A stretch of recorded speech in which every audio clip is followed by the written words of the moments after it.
Jadi cerita kali ini dialamin sama satu keluarga yang lagi liburan ke taman safari. Ada bapak, ibu, dan 2 anak. Kita sebut aja namanya Pak Arif, Bu Nita, anak pertamanya namanya Rini, dan adiknya namanya Rio. Arif, Nita, Rini, Rio. Betul. Oke. Mereka beda 2 tahun, Rini kelas 3 SD dan Rio kelas 1 SD. Rini sama Rio ini tuh lagi liburan sekolah dan kepengen banget ke taman safari. Akhirnya Pak Arif sama Bu Nita nurutin permintaan anak-anaknya. Rencananya mereka sekeluarga bakal ke taman safari hari Jumat dan pulang hari Minggu. Oh, nginep di sana. Iya. Jadi ceritanya Pak Arif sama Bu Nita mau surprisein anak-anaknya buat nginep di karavan taman safari. Kalian pernah nggak nginep atau tahu karavan taman safari? Gue nggak tahu lagi. Gue juga nggak tahu. Nggak tahu ya. Jadi karavan tuh kayak penginapan gitu di dalam taman safari. Letaknya tuh kayak di tengah hutan gitu. Terus kayak bener-bener ngerasain pengalaman tidur di karavan yang bentuknya mobil gitu. Oh, Iya, iya. RV gitu ya? Iya, kebayang nggak? Iya. Kayak di luar negeri yang bis gede gitu nggak sih? Iya, benar. Oke. Terus. Nah, dari sekian banyak penginapan di taman safari, Pak Arif sama Bu Nita tuh sengaja untuk milih nginep di karavan. Karena pengalaman baru juga kan untuk mereka sekeluarga. Ya. Akhirnya berangkatlah mereka berempat ke taman safari hari Jumat pagi. Rini sama Rio tuh seneng banget, dari rumah udah sibuk nanya-nanya. Kayak kita harus bawa wortel ya, dan pertanyaan-pertanyaan lain tentang hewan yang akan mereka lihat nantinya. Pas mereka udah sampai taman safari, karena ini pengalaman pertama mereka tuh takjub banget Moebi. Dari awal masuk taman safari kan pintu masuknya gede banget ya. Kayak megah gitu, muka mereka tuh berbinar-binar banget. Berisik banget terus teriak-teriak gitulah. Mereka masuk ngelihat jerapah, kuda nil, dan macam-macam hewan yang masih bisa dikasih makan lewat jendela mobil mereka. Terus tiba-tiba mereka masuk ke kawasan yang danger gitu. Kawasan macan dan lainnya yang diharusin untuk nutup kaca mobil mereka. Ya. Di situ Rini nanya-nanya, kok kita harus nutup kaca mobil sih Pak? Rini kan mau lihat macannya biar jelas. Terus Pak Arif jelasin kalau macan tuh hewan yang berbahaya. Ya kayak sambil ngasih edukasi ke anak-anaknya pokoknya. Terus pas masuk area macan putih, Rini bilang, "Ih, kenapa macan putihnya ngeliatin Rini? Ih, kenapa macan putihnya ngedekat ke mobil? Ih, papa, mama, macannya marah ke Rini." Di situ mama papanya bahkan Rio pun kaget karena nggak ada macan di sekitar mobil mereka, Moebi. Oh, Yang lihat cuma si Rini doang. Iya, Oh. menarik. macannya semuanya kayak lagi duduk-duduk di dekat kandang mereka gitu loh posisinya, jauh dari mobil. Iya. Terus pas mamanya nengok ke belakang, ke tempat duduknya Rini, mukanya Rini tuh pucat banget. Dan bener, pas mamanya megang Rini, badannya tuh panas. Sepanas orang kalau lagi demam. Oh. Jadi kayaknya Rini tuh sampai halu gitu loh ngeliat macan putih tadi. Terus mamanya bilang ke papanya, kayaknya Rini terlalu semangat deh pergi ke taman safari, makanya bisa sampai sakit gini.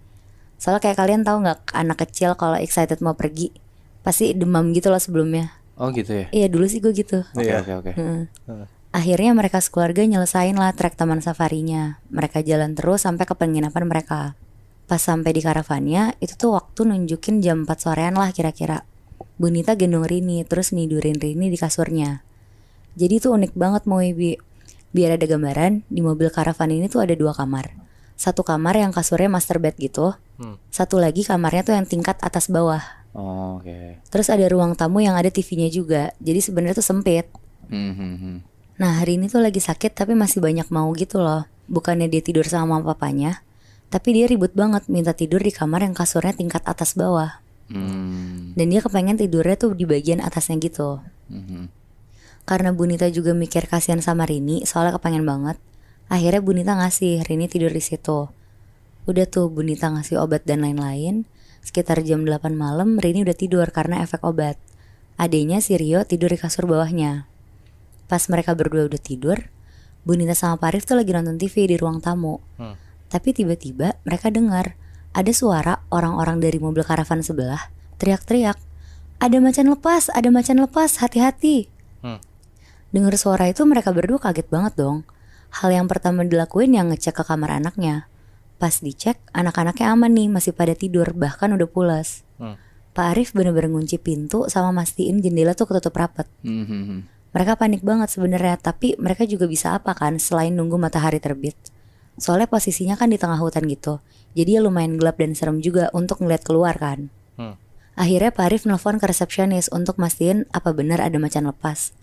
Terus resepsionisnya tuh bilang, "Oh iya Pak, tadi saya juga ditelepon sama karavan sebelah.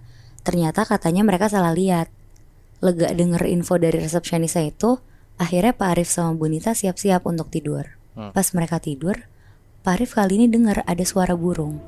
Tapi suara burungnya tuh yang gak mungkin mereka denger di dataran tinggi gitu loh. Burung-burung yang kayak ada di Jakarta gitu. Kadang suaranya ngedeket, kadang suaranya ngejauh. Pas suaranya lagi jauh-jauhnya, tiba-tiba ada suara ketokan tapi di kaca kamar mereka. Kayak tok tok tok tok tok. Kenceng banget suaranya. Kali ini Bu Nita dengar, tapi pas mereka ngeliat gak ada siapa-siapa dan gak ada binatang apa-apa. Tapi pas Bu Nita negesin matanya, ternyata ada sosok perempuan dari pohon belakang karavan mereka, pakai baju putih, panjang, matanya melotot, lagi senyum-senyum sambil ngelambain tangan, kayak dada-dada gitu. Itu bukan orang kan?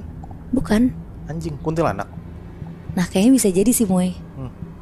Tapi terus tiba-tiba sosok ini tuh lari kenceng banget, nempelin mukanya ke kaca karavan.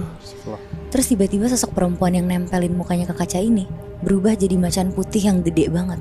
Anjir. Bu Nita kaget, dia langsung nutup hordengnya. Dia meluk Pak Arif kenceng banget sambil deg-degan.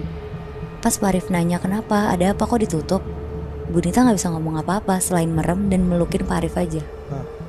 Gak lama setelah Pak Arif nenangin Bu Rini, akhirnya gak lama Bu Rini ketiduran. Dan mereka tidur berdua. Besok paginya pas dicek, demamnya Rini tuh udah turun. Terus mereka mutusin untuk keliling-keliling taman safari hari itu. Mereka nonton pertunjukan, ngasih makan penguin. Lumayan seru dan banyak lah aktivitas mereka seharian. Sampai akhir udah jam 5 sore, Bu Nita bilang ke Pak Arif untuk cepet-cepet balik ke karavan. Karena dia mikir kalau gelap jalanannya tuh serem buat kesana. Akhirnya mereka sampai karavan masih agak terang dikit.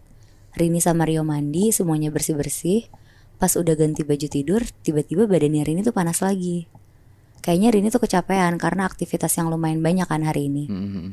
Akhirnya Rini ditidurin mamanya lebih cepat, kayak jam 7 tuh udah naik kasur. Gak lama Rio juga tidur di kasur bawah. Mama papanya juga ikutan masuk kamar lebih cepet tuh malam itu. Pas lagi tidur sekitar jam 10-an, Rio tiba-tiba kebangun. Dia dengar ada suara binatang kayak Rio yang masih kelas 1 SD takut banget kan. Dia manggil-manggil kakaknya, Karini, Karini, tapi gak digubris sama kakaknya. Terus Rio mau ngecek kakaknya dong. Dia naik ke atas tangga kasurnya. Pas tangannya udah nyentuh kasur atas, dia dengar suara yang dia dengar tadi tuh ternyata dari atas. Anjing. Oh shit. Tapi pas dia lihat, ya benar kakaknya masih tidur di atas. Tapi yang anehnya, ada ekor warna putih garis-garis hitam keluar dari bagian belakang badannya Rini. Oh shit. Dan pas dia lihat ke tangannya Rini, dia ngelihat kukunya Rini tuh kayak kuku macan yang panjang-panjang gitu. Anjir. Akhirnya Rio tuh jatuh ke bawah, dia teriak, "Mama!" Akhirnya papa sama mamanya tuh datang ke kamarnya. Papanya kaget banget ngelihat yang tidur di kasur ini udah bukan Rini, tapi sosok macan putih. Fuck. Anehnya di situ mamanya Rini tuh nggak kaget sama sekali, Bi. Dan malah tenang terus nempelin mulutnya ke kuping macan ini. Sambil kayak bacain doa-doa sekaligus bacaan gitulah. Gak lama Rini bangun dan berubah jadi Rini lagi. Pas suaminya nanya, "Kok bisa? Rini kenapa? Kenapa Rini bisa berubah jadi macan?" Di situ mamanya minta maaf karena nggak pernah cerita ke papanya. Jadi macan putih ini tuh makhluk yang jagain Rini. Tapi Rini tuh nggak tahu sama sekali tentang makhluk yang jagain dia. Yang tahu tuh mamanya, karena sebenarnya macan putih itu adalah makhluk penjaga, turunan dari keluarga mamanya. Sebenarnya Bu Nita udah mulai curiga waktu Rini ngeliat macan yang deketin mobil mereka. Dan mamanya mikir kalau makhluk penjaga Rini itu ngerasa kepancing ngeliat macan putih lainnya. Oh shit. Tapi berarti Nat, penjaganya si Rini ini sosok cewek kuntilanak itu atau macan sih? Jadi itu tuh sosok siluman gitu loh, Moy. Dia tuh bisa berubah jadi cewek, terus bisa juga berubah jadi macan. Tapi kenapa sosok siluman ini nunjukin dirinya jadi cewek kayak seakan-akan nakutin Rini gitu? Soalnya dia kayaknya pengen nunjukin dirinya aja sih, Bi. Soalnya kan si Rini juga nggak tahu kan dia dijagain sama sosok itu. Iya benar. Jadi sebenarnya nggak ganggu, Bi. Oh iya.